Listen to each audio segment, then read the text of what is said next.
Hi friends, welcome to my channel my family dairy. ఎలా ఉన్నారండి? అందరూ బాగున్నారా? నేను కూడా బాగున్నానండి. మీరందరూ ఎలా ఉన్నారో నాకైతే కామెంట్ సెక్షన్లో కామెంట్ చేయండి. మేడ మీదకి బట్టలు ఆరేద్దామని చెప్పి పైకిచ్చానండి. అక్కడ చూస్తున్నారు అసలు పొగమంచు ఎలా ఉందంటే, ఇప్పుడు టైం ఒక 8 అయ్యి ఉంటుంది. 8 అయినా సరే మంచు మాత్రం పోలేదు. అసలు కంటిన్యూగా వస్తుందన్నమాట ప్రతిరోజు పొగమంచు మాత్రం. చాలా బాగుంది అసలు, ఎంత బాగుందో.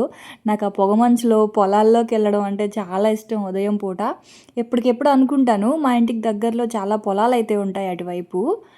కానీ అసలు ఎప్పుడూ వెళ్ళననమాట. ఉదయాన్నే లేచి అలా వెళ్దాం పొలాల్లోకి, అలా వాకింగ్ లాగా వెళ్దాం అనుకుంటాను కానీ అసలు కుదరదు. సో అలా పొగమంచు చాలా బాగుంది కదా అని చెప్పి అలా చిన్న వీడియో తీశాను.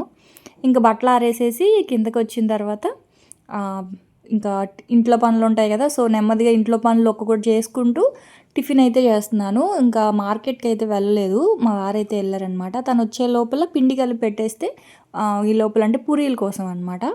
పూరీ కోసం పిండి కలిపి పెడితే ఈ లోపల కొంచెం పిండి నానుతుంది కదా అని చెప్పేసి పిండి కలుపుతున్నాను. ఇంక ఇవాళ కర్రీ వచ్చేసి మటన్ కర్రీ వచ్చేసి పూరీతోటి, మటన్ కర్రీ విత్ పూరీ. ఆ తర్వాత మధ్యాహ్నం వచ్చేసి కోకోనట్ రైస్, చికెన్ ఫ్రై అనమాట. అంటే ఎప్పుడు బిర్యానీ ఎందుకులే అని చెప్పి ఇంక ఇవాళ కొబ్బరి ఉంది, సో అందుకని చెప్పి కొబ్బరి అన్నము అలాగే చికెన్ ఫ్రై. పిల్లల కోసం paneer curry. So chicken mutton మేము తింటాము, వాళ్ళు తినరు కదా, సో వాళ్ళకి ఏంటి అంటే పన్నీర్ కర్రీ చేస్తున్నాను. సో అవన్నీ ఎలా చేస్తున్నాను ఏంటి అనేది ఇంక ఇవాళ నా సండే వ్లాగ్లో మీతో షేర్ చేస్తా. సో ఇంక ఫస్ట్ అయితే మా వారు వచ్చే లోపల పిండి అయితే కలిపేస్తున్నాను. పిండి అంటే ఇది మామూలు గోధుమ పిండి అనమాట. ఒక్కొక్కసారి పూరి మైదాతో కూడా చేస్తాను, బాగుంటుంది. కాకపోతే ఇంక ఇవాళ మాత్రం కంప్లీట్గా గోధుమ పిండితోటే చేస్తున్నాను. సో కొంచెం సాల్ట్ ఇంకా ఆయిల్ కూడా ఏం వేయలేదు, కొంచెం వాటర్ వేసేసి ఇంకా అలా పిండి కలిపేశాను.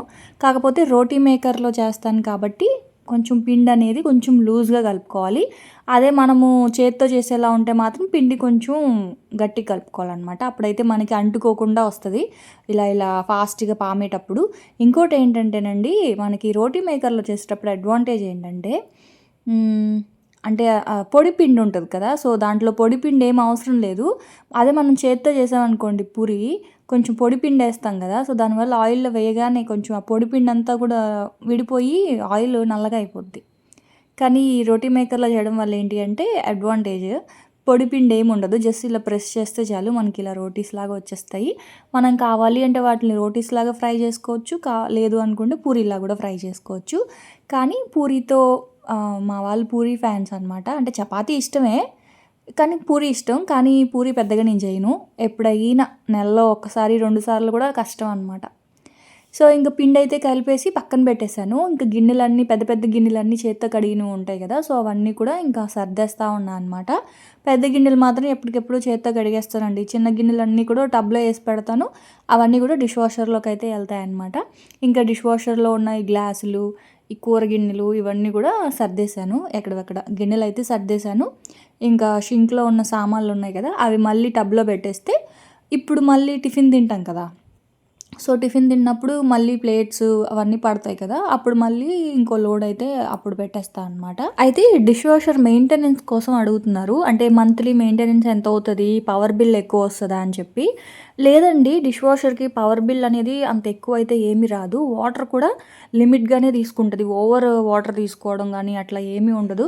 లిమిట్గానే వాటర్ తీసుకుంటుంది. పవర్ బిల్ కూడా మనకి నాకు తెలిసి 300-400 వస్తుంది పవర్ బిల్లు. తర్వాత దానికి కావాల్సిన ఈ డిటర్జెంట్ ఇవి ఒక 500 అవుతుంది. సో ఒక మెయింటెనెన్స్ దీనికి మొత్తానికి ఒక 800 ఉంటుంది అనుకోండి. అంటే డిష్ వాషర్కి మంత్లీ మెయింటెనెన్స్ ఒక 800 అలా ఉంటుంది. సో మేడ్ మీద మనం డిపెండ్ అవ్వకుండా అట్లా అంతే. ఒక్కొక్కళ్ళకి ఒక్కొక్క ఇష్టం ఉంటుంది. అంటే ఇప్పుడు మనమే పెట్టాలి కదా భారతీయ అంటే మాత్రం మనమే పెట్టాలి. ఇదిగోండి నేనైతే కొన్ని పెద్ద గిన్నెలు చేత్తోనే కడిగేస్తూ ఉంటాను. ఈ చిన్న చిన్నవన్నీ మాత్రం నేను రోజుకి ఎంత లోడ్ వేస్తాను అంటే ఎన్ని టైమ్స్ వేస్తాను అని కూడా అడిగారు. రోజు ఒకసారే వేస్తాను.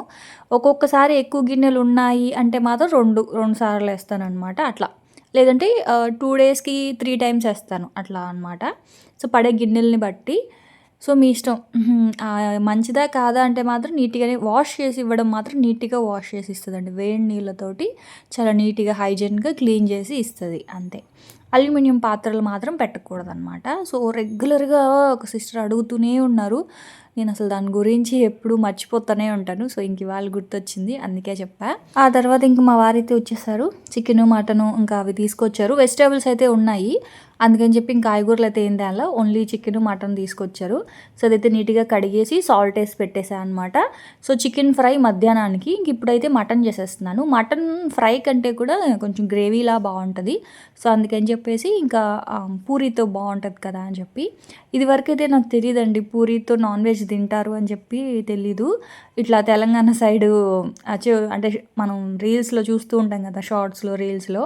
సో, తెలంగాణ సైడ్ ఎక్కువగా puri, chicken curry, mutton curry ఇట్లా ఎక్కువ చేసుకొని తింటూ ఉంటారంట. సో, అది చూసి అప్పటినుంచి నేను కూడా పూరితోటి ఇట్లా నాన్ వెజ్ కాంబినేషను. అది వరకు గ్రేవీ అంటే గారెలు లేదా ఇడ్లీ, దోస. చపాతీ కూడా ఎప్పుడైనా నైట్ టైమ్ అయితే చపాతీ. మార్నింగ్ టైంలో చపాతీ చేయను. పూరియే చేస్తాను గానీ, పూరీతోటి ఎప్పుడు ఆలు కర్రీయే. సో, ఫస్ట్ టైమ్ అనమాట ఇట్లా మటన్ కర్రీ. చికెన్ కర్రీ ఒకసారి ఎప్పుడో చేశా. కానీ బావుంటదండి. పూరీ కాంబినేషన్‌లో ఇట్లా gravy curries, non veg gravy curries చాలా బావుంటాయి.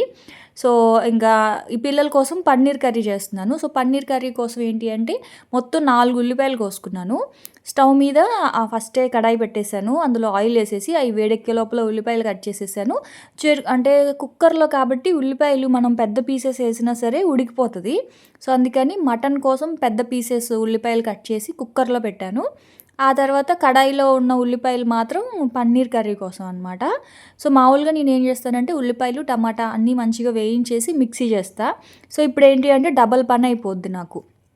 అంటే మటన్‌లో కూడా టమాటా పేస్ట్ కావాలి. అలాగే ఇంకా పన్నీర్ కర్రీలో కూడా టమాటా పేస్ట్ కావాలి. అందుకని చెప్పి ఏం చేస్తున్నానంటే ఉల్లిపాయని ఫ్రై చేసేస్తున్నాననమాట. సో, రెండిట్లో కూడా 2 ఉల్లిపాయలైతే వేసేసాను. ఉల్లిపాయలు సిమ్‌లో పెట్టాను. అవి వేగుతా ఉంటే ఇక్కడ ఒక 3 పెద్ద టమాటాలు తీసుకున్నాను. అలాగే ఒక పిడికెడు జీడిపప్పు అయితే ఏసాననమాట. సో, టమాటాలు, జీడిపప్పు కొంచెం వాటర్ ఏసుకొని ఇలా మెత్తగా ప్యూరీ చేసుకుంటే గ్రేవీ తినడానికి ఎంత కమ్మగా ఉంటదో. సో, అదైతే చేసి పక్కన పెట్టేసుకున్నాను. ఇంకా కుక్కర్‌లో ఉల్లిపాయలు చూడండి మంచిగా ఇలా వేగిపోయాయన్నమాట. సో, ఉల్లిపాయలు వేయించిన ఉల్లిపాయలతో చేస్తే కర్రీ ఒక టేస్ట్ వస్తది. నార్మల్‌గా అలాగే ఉల్లిపాయ, టమాటా ఏసేసి చేస్తాను ఒక్కొక్కసారి. అదొక టేస్ట్ వస్తది. సో, ఇదేంటి అంటే అన్నంతో కాదు కదా! మనం తినేది ఇది బగారా రైస్ కానీ, లేకపోతే ఇలా పూరి, ఇడ్లీ, దోస ఇలా తినేటప్పుడు ఈ గ్రేవీ బావుంటదనమాట. అన్నంతో తినేటప్పుడు ఏంటి అంటే కొంచెం కొబ్బరేస్తాను. జీడిపప్పు వేయను. అదే ఇట్లా ఇడ్లీ, దోస, పూరీలు ఇలాంటి వాటిలతో తినేటప్పుడు ఏంటి అంటే జీడిపప్పు పేస్ట్ ఏస్తే బావుంటది. కమ్మగా ఉంటది. సో, మటన్ ఏసేసాను. అందులో ఒక స్పూన్ అల్లం వెల్లుల్లి పేస్ట్ ఏసేసి, ఒక స్పూను చిన్న స్పూన్ తోటి కారము, ఒక స్పూన్ ధనియాల పొడి, గరం మసాలా ఒక హాఫ్ స్పూను, పసుపు, అలాగే రుచికి సరిపడా ఉప్పు, ఇందాక మనం మిక్సీ చేసుకున్నాం కదా! టమాటో, జీడిపప్పు. సో, అది కూడా ఒక కప్ అయితే ఏసేసా. బాగా ఇలా మంచిగా ఏమంటారు కొంచెం ఫ్రై చేసేసుకొని అంటే పచ్చివి కదా టమాటాలు. అందుకని ఒక 5 నిమిషాల పాటు కొంచెం మగ్గనిచ్చి, ఆ తర్వాత వాటర్ ఏసేసి, కలిపేసి మూత పెట్టేస్తే మటను ఒక 10 విజిల్స్ పెట్టాను. ఎందుకంటే ఇది కాస్త ముదరగా ఉంది మటను. సో, అందుకని చెప్పేసి మటన్ ఎప్పుడైనా సరే చూసి తీసుకోవాలండి. మనకి పింక్ కలర్‌లో ఉంటే కొంచెం లేతగా ఉన్నట్లు, డార్క్ రెడ్ కలర్‌లో ఉంది అంటే మాత్రం అది ముదర మాంసం అని. సో, అది చూసి తీసుకోవాలి. ఇది కొంచెం ముదర మాంసం అందుకే కొంచెం ఎక్కువ విజిల్స్ పెట్టా అనమాట. సో, అంతే మనం ఒక 10 విజిల్స్ పెట్టేసుకుంటే మటన్ రెడీ అయిపోద్ది. ఆ తర్వాత ఇక్కడేమో ఉల్లిపాయలు పన్నీర్ కర్రీ కోసం ఉల్లిపాయలు చిన్న చిన్నవిగా కట్ చేశాయి కదా! సో, ఉల్లిపాయలైతే మంచిగా వేగిపోయాయి. ఇప్పుడు ఇందులో మిగతా టమాటో ప్యూరీ ఉంది కదా! జీడిపప్పు, టమాటో పేస్టు అది కూడా ఏసేసి కొంచెం ఆయిల్‌లో మగ్గనిచ్చా అనమాట. అంటే టమాటాలు పచ్చివి కదా! సో, అందుకని కొంచెం సేపు ఆయిల్‌లో ఇలా మగ్గనిచ్చేసి ఒక స్పూను అల్లం వెల్లుల్లి పేస్టు సేమ్ ఉప్పు, కారము, ధనియాల పొడి, గరం మసాలా అన్నీ ఏసేసుకున్నాను. కాకపోతే కొంచెం తగ్గిచ్చేసుకున్నాను కారము అవన్నీ. ఎందుకంటే పన్నీర్ కదా! మరీ స్పైసీగా ఉంటే బాగోదు. నాన్ వెజ్ స్పైసీగా ఉన్నా బావుంటది గానీ, వెజ్ మరీ అంత స్పైసీగా ఉంటే బాగోదు. సో, అందుకని కొంచెం తగ్గిచ్చా అనమాట కారం అవన్నీ. సో, ఇవన్నీ కొంచెం బాగా వేగాక కొంచెం వాటర్ ఏసేసుకున్నాను. ఆ తర్వాత సాల్టు, ఇది పంచదార. ఒక స్పూన్ పంచదార ఏసుకున్నాను. ఎందుకంటే మీకు చాలా సార్లు వీడియోలో చెప్పే ఉంటా. టమాటా వేసిన ప్రతి కూరలో కొంచెం ఒక స్పూన్, హాఫ్ స్పూన్ అలా పంచదార ఏయడం వల్ల ఏంటి అంటే, ఆ టేస్ట్ అనేది బ్యాలెన్స్ అవుతది. ఆ పులుపుని బ్యాలెన్స్ చేస్తదనమాట షుగర్ అనేది. అలా అని ఎక్కువ వేయకూడదు. సో అది కాకుండా పన్నీర్ కర్రీలో ఖచ్చితంగా కొంచెం షుగర్ వేస్తే ఏంటంటే ఆ పన్నీర్ టేస్ట్ కూడా తెలుస్తుంది మనకి. సో అంతే. ఇంకా మటన్లో అయితే మటన్లో వేయలేదు షుగర్ అనేది. సో దాంట్లో కొంచెం కారం అది ఎక్కువ వేసాం కాబట్టి సరిపోతుంది, షుగర్ అయితే వేయలేదన్నమాట. అదొక టేస్ట్ వస్తుంది, ఇందులో ఇలా వేసాం కాబట్టి ఇదొక టేస్ట్ వస్తుంది. అలాగే కొంచెం కస్తూరి మేతి కూడా వేసేసాను, పన్నీర్ ముక్కలు కూడా వేసేసాను అనమాట. ఇదిగోండి పన్నీర్ పిల్లలకి చాలా ఇష్టం. ఇదేంటి అంటే వాళ్ళ వరకే చేశాను. మధ్యాహ్నము కోకోనట్ రైస్ చేస్తా కదా, సో రెండిట్లోకి సరిపోద్ది అన్నట్లుగా ఇంకా వాళ్ళ వరకు ఇట్లా ఈ కర్రీ చేసేసాను అనమాట. ఇంక మాకేంటి అంటే యాక్చువల్గా మటన్ కర్రీ హెవీ అయిపోయింది, మధ్యాహ్నం అన్నం ఎప్పుడో తిన్నారు మళ్ళీ. సో లేట్గా చేశాను. ఇంకా ఈ పూరి మటన్ కర్రీ తినేసరికి పొట్ట ఫుల్ అయిపోయింది అనమాట మాకు. సో ఒకవైపు అయితే మటన్ ఉడుకుతుంది, ఇంకోవైపు పన్నీర్ ఉడుకుతుంది, సిమ్లో పెట్టేశాను. ఇంక ఇప్పుడు ఆయిల్ వేసేస్తే పిండి ముందే కలిపి పెట్టేశాను కదా, సో ప్రెస్ చేసుకోవడమే అనమాట. నిజంగా అండి ఇదివరకు పూరి అంటే చపాతీ అనుకోండి మనిషికి 2 చొప్పున సరిపోతాయి, కానీ పూరి అంటే చిన్న చిన్నవి చేస్తాం కాబట్టి ఎక్కువ ప్రెస్ చేయాలి. ఇదివరకు నా దగ్గర రోటీ మేకర్ లేనప్పుడు పూరి చేయాలంటే అబ్బా ఇప్పుడు అన్ని పూరీలు ఎవరు చేస్తారులే అనిపించేది. ఈ రోటీ మేకర్ వచ్చిన దగ్గర నుంచి చపాతీ కంటే కూడా పూరియే ఈజీ. ఎందుకంటే బుల్లి పూరీలు ఇలా ప్రెస్ చేస్తే చాలు, ఒక నిమిషానికి ఒక 10 పూరీల దాకా ప్రెస్ చేసి ఇచ్చేస్తుంది మనకి. సో చాలా ఈజీ అయిపోయిందనమాట ఈ రోటీ మేకర్ వచ్చిన దగ్గర నుంచి నాకు పూరి. కాకపోతే పూరి తక్కువే వండుతాను, ఎందుకంటే ఎందుకో ఆయిల్ కదా అన్నట్లుగా, పొద్దున్నే ఏం తింటాంలే అన్నట్లుగా పెద్దగా చేయను పూరి, ఎప్పుడైనా చేస్తూ ఉంటాను అనమాట. ఇంకోటి ఏంటంటే దీనికి పిండి అనేది కొంచెం పలచగా కలుపుకోవాలి, అదే కొంచెం వాటర్ ఎక్కువ వేసి కలుపుకోవాలి, అప్పుడే మనకి ఇలా మంచిగా స్ప్రెడ్ అవుతుంది. పిండి గట్టిగా కలిపామనుకోండి అది స్ప్రెడ్ అవ్వదు, మనకి చెక్కల్లాగా వస్తాయి అన్నమాట, చిన్న చిన్న చెక్కల్లాగా వస్తాయి. కొంచెం వాటర్ కనుక ఎక్కువ వేసి చేసుకుంటే ఇదిగోండి ఇట్లా మంచిగా ప్రెస్ అవుతాయి. సో మనకి చపాతీలు కావాలి అనుకుంటే ఇంకొంచెం పిండి ముద్ద కొంచెం పెద్ద సైజు పెట్టుకుంటే ఇంకొంచెం పెద్దగా వస్తాయి అన్నమాట. అంతే. నూనె బాగా వేడిగా ఉన్నప్పుడు కొంచెం మంటని మీడియం ఫ్లేమ్లోకి తగ్గించుకుంటూ పెంచుకుంటూ పూరీలు అయితే ఫ్రై చేసుకోవడమే. నిజం చెప్తున్నానండి, ప్రతి పూరి పొంగుతుంది తెలుసా. ఒక పూరి పొంగి ఇంకో పూరి పొంగకుండా అట్లా ఏమీ ఉండదు, చాలా సాఫ్ట్గా వస్తాయి పూరీలు కూడా. సో ఇప్పుడు మీరు రోటీ మేకర్ లింక్ అడుగుతారు, నా దగ్గర రోటీ మేకర్ లింక్ అయితే లేదు, కానీ అది వచ్చేసి హిల్టన్ వాళ్ళది, హిల్టన్ రోటీ మేకర్ అనమాట అది. సో లింక్ లేదు, నేను అమెజాన్లోనో ఫ్లిప్కార్ట్లోనో తీసుకున్నానండి, గుర్తులేదు, కానీ రెండిట్లో ఉంటాయి కదా. సో రోటీ మేకర్స్ ఖచ్చితంగా ఒక రోటీ మేకర్ ఉంటే మాత్రం ఇలాంటివి ఇంకా పప్పు చెక్కలు ఇలాంటివి చేసుకున్నప్పుడు బాగా యూజ్ అవుతాయండి ఈ రోటీ మేకర్ మాత్రం. సో ఎక్కువ ఇంట్లోకి చుట్టాలు అలా అందరూ వచ్చినప్పుడు కూడా ఎక్కువ రోటీ మేకరే వాడుతూ ఉంటాను అనమాట రోటీస్కి వాటికి. సో ఇదిగోండి పిల్లలకైతే ముందు పెట్టేస్తున్నాను, పన్నీర్ కర్రీ అయితే అయిపోయింది, ఇంకా మటన్ కూడా ఉడికిపోయింది, కాకపోతే ప్రెషర్లో ఉందని చెప్పి ఫస్ట్ పిల్లలకి పెట్టేసా. ఇంక ఇదిగోండి ఇది కూడా అయిపోయింది. ఇంకా మళ్ళీ దీన్ని ఫ్రై చేయడం అట్లా ఏం లేదండి, ఇంక మళ్ళీ పోపు పెట్టుకోవడం అంటే మళ్ళీ ఆయిల్ వేయడం అట్లా ఏం అవసరం లేదు. చూడండి మంచిగా ఉడికిపోయింది, గ్రేవీ కూడా చూడండి ఎంత బాగా వచ్చిందో. లాస్ట్లో కొంచెం కరివేపాకు కొత్తిమీర వేసేసాను, అంతే. మంచిగా ఉడికిపోయింది పూరితోటి, నిజంగా చాలా బాగుంది. సో మీరు పూరితోటి ఇలా ట్రై చేస్తారా, లేకపోతే చపాతీతో తింటారా, గారెలు ఇడ్లీ వీటితో తింటారా అని చెప్పండి. నేను మాత్రం ఎక్కువగా ఇడ్లీ దోశ గారె అనమాట. సో ఈ మధ్య కాలం నేర్చుకున్నాను పూరితో తినడం నాన్ వెజ్ కర్రీస్ అనేది, కానీ చాలా బాగున్నాయి చూసారా, అసలు ఎంత సాఫ్ట్గా వచ్చినాయి పూరీలు అయితే. అందరికీ పెట్టేశాను, ఇంకా మా వాళ్ళు టీవీలో సినిమా వేశారనమాట. ఏదైనా తినాలి అంటే మాత్రం ముందు ఏదో ఒకటి టీవీలో పెట్టేస్తారు, ఇంకా అది చూస్తూ తింటారు. నేనేంటి అంటే షార్ట్ పోస్ట్ చేద్దాంలే అన్నట్లుగాన అంటే తిని చూపిస్తే కొంచెం ఈ మధ్య బాగా వెళ్తున్నాయి కదా వీడియోస్ షార్ట్స్. సో అందుకని చెప్పేసి మామూలుగా అయితే నేనేం పెద్దగా తిని అయితే చూపించను, కానీ తప్పట్లేదన్నమాట. సో అలా ఒక చిన్న షార్ట్ అయితే తీసా, కొంచెం తినేసి నాకేంటంటే కొంచెం సేపు ప్రశాంతంగా కూర్చొని తినడం అలవాటు. సో వెళ్ళి కూర్చొని తింటా ఉంటే ఇంకా మా పిల్లలైతే ఇంక ఇక్కడ చెస్ ఆడుతూ ఉన్నారనమాట. వీడియో తీస్తానని చూడండి వాడు ఎలా అయిపోతూ ఉన్నాడో.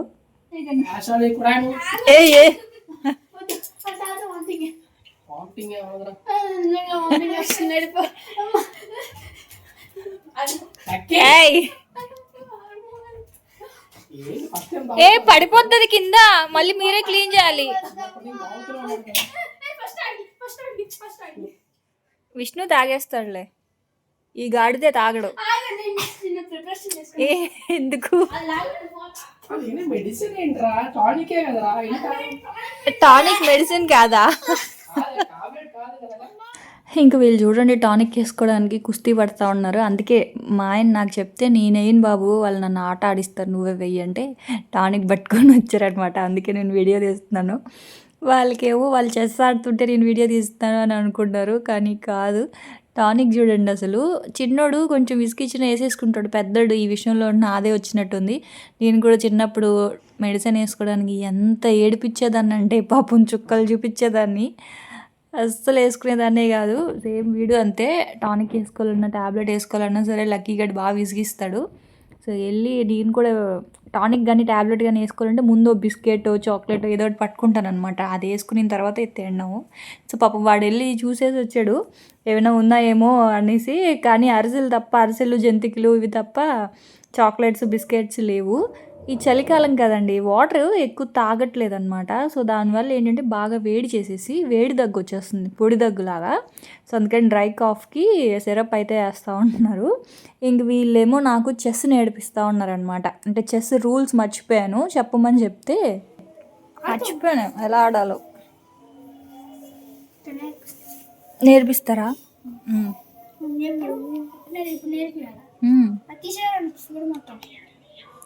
అన్ని అంటే రూల్స్ చెప్పండి, అంటే అవి మర్చిపోయాను. ఇవేంటి పాయింట్సా? అంటే సోల్జర్స్, మేము సోల్జర్స్ అనేవాళ్ళం. ఇవి క్రుక్కా, రుక్కా. ఇవి హార్స్, ఆమె ఏనుగులు అనేవాళ్ళు. ఇవి సోల్జర్స్, ఇవి ఎలిఫెంట్స్, ఇవి హార్స్. మీరేమంటారు? నైటా?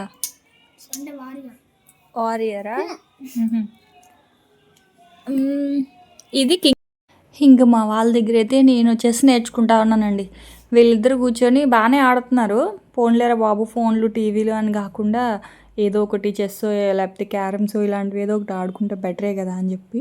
సో వీళ్ళు ఏంటి అంటే ఒక్కటి పట్టుకున్నారంటే దాన్నే ఇంకా వదలరనమాట. కొన్ని రోజులు ఇంకా దాన్నే పట్టుకొని పీడిస్తారు. సో ఇప్పుడు ఏంటి అంటే అన్నదమ్ములు ఇద్దరు కూడా ఒక 1 మంత్ నుంచి ఫుల్ చెస్లో బిజీగా ఉన్నారు. సో ల్యాప్టాప్లో ఆడినా సరే చెస్సే ఆడుతున్నారు, మొబైల్లో గేమ్ ఆడినా సరే చెస్సే ఆడుతున్నారు, డైరెక్ట్గా ఆడినా సరే చెస్సే ఆడుతున్నారు అనమాట. సో నాకైతే ఇంకా రూల్స్ చెప్తా ఉన్నారు. ఇదివరకు ఆడేదాన్ని కానీ మర్చిపోయాను. సో ఇప్పుడు మళ్ళీ ఇది ఇలాగమ్మా అని చెప్పేసి రూల్స్ అయితే చెప్తున్నారు. సరే మీరు ఆడుకోండిరా బాబు, నాకు ఇంకా వంట పని ఉంది అని చెప్పేసి ఇంకా మళ్ళీ వంటగదిలోకి అయితే వెళ్తున్నా. ఇంకా ఆ తర్వాత ఇంకా వంట చేసేస్తూ పని అయిపోద్ది కదా, వీళ్ళు ఎప్పుడైనా తినలే అన్నట్లుగానా. అంటే వాళ్ళైతే మాత్రం 2 గంటలకు తిన్నారు. పూరీ కర్రీ తిన్నారు కదా, హెవీ అయిపోయింది అనమాట. ఇంకా 2 o'clockకి 2:30కి అలా తిన్నారు. కానీ ఇంక నేనైతే చేయడం అయితే మనకి తప్పదు కదా. సో అందుకని చెప్పి చేసేస్తున్నా. కాకపోతే నైట్కి వంట చేసే పని లేదండి. ఒక పూట వంట చేసే పని లేకపోతే అమ్మయ్య అనిపిస్తుంది నాకైతే నిజంగానా. సో ఇంక ఇక్కడ ఏంటి అంటే కోకోనట్ రైస్ చేస్తున్నాను. సో దానికోసం ఏంటంటే కొబ్బరి, బాగా లేత కొబ్బరి అండి. సో ఆ లేత కొబ్బరిని మిక్సీలో వేసేసి అంటే ఇంకా వాటర్ వేసి పాలలాగా చేసేసాను అనమాట. ఇంకా గిన్నె పెట్టేసి అందులో ఒక 2 స్పూన్స్ నెయ్యి అయితే వేసేసి ఒక 4 ఇలాచీ వేస్తున్నాను. నెయ్యి, ఇలాచీ, తర్వాత నానబెట్టుకున్న బాస్మతి రైస్. సో ఇది ఎలా అంటే మనము స్వీట్ పొంగల్ చేసుకుంటాం కదా చూడండి, పరమాన్నం, పాలతోటి పరమాన్నం ఎలా చేస్తామో సేమ్ అలాగే. కాకపోతే అందులో మనం షుగర్ కానీ బెల్లం కానీ వేసుకుంటాము, ఇందులో అదేం వేయం. అంతేనండి. కానీ కమ్మగా ఉంటుంది, నాకు ఇలా చాలా ఇష్టం అండి. సో నెయ్యి, ఇలాచీ, కొంచెం పసుపు కూడా వేసుకోవచ్చు, కాకపోతే నేను పసుపు వేయడం మర్చిపోయాను. సో ఆ ఇలాచీ కొంచెం చిటపటలాడిన తర్వాత నానబెట్టుకున్న రైస్ వేసేసి రైస్ని కూడా కొంచెం నెయ్యిలో ఫ్రై చేసేసుకొని ఒక గ్లాస్కి 1.5 గ్లాస్ చొప్పున వాటర్ అయితే వేసేసుకోవడమే అనమాట. బాస్మతి రైస్ కాబట్టి 1.5 గ్లాస్ అయితే సరిపోతుంది. సో వేసేసి కొంచెం సాల్ట్, అలాగే కొంచెం షుగరు. సో ఈ కొబ్బరి పాలు టేస్ట్ మనకు తెలియాలి కాబట్టి కొంచెము షుగర్ కూడా వేయాలి. మామూలుగా అయితే కొబ్బరిని మనం వడకడతాం కదా, కొబ్బరి పాలు తీసుకుంటాం. సో ఇవాళ ఏంటి అంటే ఇది చాలాగా మెత్తగా లేతగా ఉన్న కొబ్బరి, అందుకే నేను వడకట్టలేదు, డైరెక్ట్గా మొత్తం వేసేసాను అనమాట. అంటే వడకట్టినా సరే అదేం పెద్దగా పిప్పి ఏమీ రావట్లేదు. సో అందుకని చెప్పేసి ఇంక అలాగే వేసేసాను. సో ఇదిగోండి, ఇంకేసేసి సాల్ట్ కొంచెం షుగర్ అయితే వేసేసి మూత పెట్టేసాను అనమాట. అంతే, కమ్మగా ఉండే కొబ్బరి పాలన్నం రెడీ అయిపోతుంది. సో ఇంక ఈ లోపల ఏంటి అంటే ఇంకొక స్టవ్ మీద ఉల్లిపాయలు అయితే వేసాను. సో ఉల్లిపాయలు అయితే ఫ్రై అవుతూ ఉన్నాయి. ఇదిగోండి, ఒక స్పూను అల్లం వెల్లుల్లి పేస్ట్ అయితే వేసేసాను. ఉల్లిపాయలు బాగా వేగిపోయిన తర్వాత చికెన్ని నేను సాల్ట్ వాటర్లో నానబెట్టేసాను అనమాట. ఎక్కువ టైం ఉందనుకోండి, ఫ్రిడ్జ్లో పెట్టాలి అనుకుంటే వాటర్ వేయను, సాల్ట్ ఒకటే వేసేసి ఫ్రిడ్జ్లో పెట్టేస్తాను. అంటే చికెన్ని కడిగేసి కొంచెం సాల్ట్ వేసి ఫ్రిడ్జ్లో పెట్టేస్తాను. పక్క రోజుకి చికెన్ అనేది సాఫ్ట్ అయిపోద్ది. కానీ అప్పటికప్పటికే వండాలి, ఎక్కువ టైం లేదు అన్నప్పుడు ఏంటంటే నీళ్ళల్లో నానబెడితే చికెన్ అనేది ఇంకా బాగా త్వరగా సాఫ్ట్ అవుతుంది. సో ఆల్రెడీ అందులో ఉప్పు ఉంది కాబట్టి మళ్ళీ ఉప్పు వేయలేదు నేను. కొంచెమే వేసాను ఉప్పు, పసుపు వేసాను. ఉప్పు పసుపు వేసేసి ఇలా సిమ్లోనే మూత పెట్టకుండా ఫ్రై చేసుకోవాలి. మూత పెడితే ఏంటంటే నీళ్ళు ఎక్కువ వచ్చేస్తాయి, ఎందుకంటే వాటర్లో నానబెట్టాం కదా చికెన్ని. సో అందుకనమాట. సో ఇదిగోండి, మూత పెట్టకపోయినా చూడండి ఎంత వాటర్ వచ్చాయో. సో ఇదేంటి అంటే కొంచెం బ్రెస్ట్ పార్ట్ అనమాట. సో కొంచెం పీసెస్ ఎలా ఉంటాయంటే గట్టిగా ఉంటుంది. సో అందుకని నీళ్ళల్లో నానబెడితేనే సాఫ్ట్ అవుతుంది. సో అదంతా కొంచెం నీళ్ళు పోయే వరకు సిమ్లో పెట్టి బాగా ఫ్రై చేసుకున్న తర్వాత ఒక పెద్ద స్పూన్ తోటి కారము, కొంచెం స్పైసీగా ఉంటే బాగుంటుంది కదా అని ఒక స్పూన్ కారము, ఒక స్పూన్ ధనియాల పొడి, స్పూను బిర్యానీ మసాలా ఉంటుంది కదా, సో అది వేసాను. ఎందుకంటే కొబ్బరి అన్నంతో తినేటప్పుడు ఆ బిర్యానీ ఫ్లేవర్ ఉంటే బాగుంటుందని బిర్యానీ మసాలా వేసుకున్నాను. ఆ తర్వాత ఇంకా సిమ్లోనే పెట్టి ఇలాగ కలుపుతూనే ఉన్నా అనమాట. సో ఆయిల్ అంతా బయటకు వచ్చే వరకు. తర్వాత లాస్ట్లో కరివేపాకు, అలాగే ఒక పచ్చిమిర్చి, కొంచెం మిరియాల పొడి, ఇంకా కొంచెం కొత్తిమీర అన్నీ వేసేసి సిమ్లో పెట్టుకొని బాగా రోస్ట్ చేసుకుంటూ ఉంటే మనకి చికెన్ ఫ్రై అయితే రెడీ అయిపోద్ది. చాలా బాగుంటుందండి నిజంగా. ఇట్లా పప్పుచారుతోటి మనకి ఫ్రై పీస్ బిర్యానీ అంటాం కదా, సో ఇలా ఫ్రై చేసుకొని పక్కన కొంచెం ఇది కోకోనట్ రైస్ అనే కాదు, గీ రైస్ కానీ లేకపోతే కుష్కా రైస్ ఇట్లాంటివి చేసుకున్నప్పుడు ఈ వేపుడుతోటి చాలా బాగుంటుందండి. ప్లెయిన్ అన్నంతో కూడా చాలా బాగుంటుంది. సిమ్లోనే పెట్టి బాగా రోస్ట్ చేసేస్తే చికెన్ ఫ్రై రెడీ అనమాట. సో మీరు ఎలా చేస్తారు అనేది నాకైతే కామెంట్ సెక్షన్లో కామెంట్ చేయండి. మీకు కొంచెం గ్రేవీ లాగా కావాలి అనుకుంటే కొంచెం ఇగురులాగా కొంచెం వాటర్ వేసేస్తే ఇగురు వచ్చేస్తుంది, అంతే. సో ఇదిగోండి, ఇంకా మూత పెట్టేసా, ఇదైతే అయిపోయింది.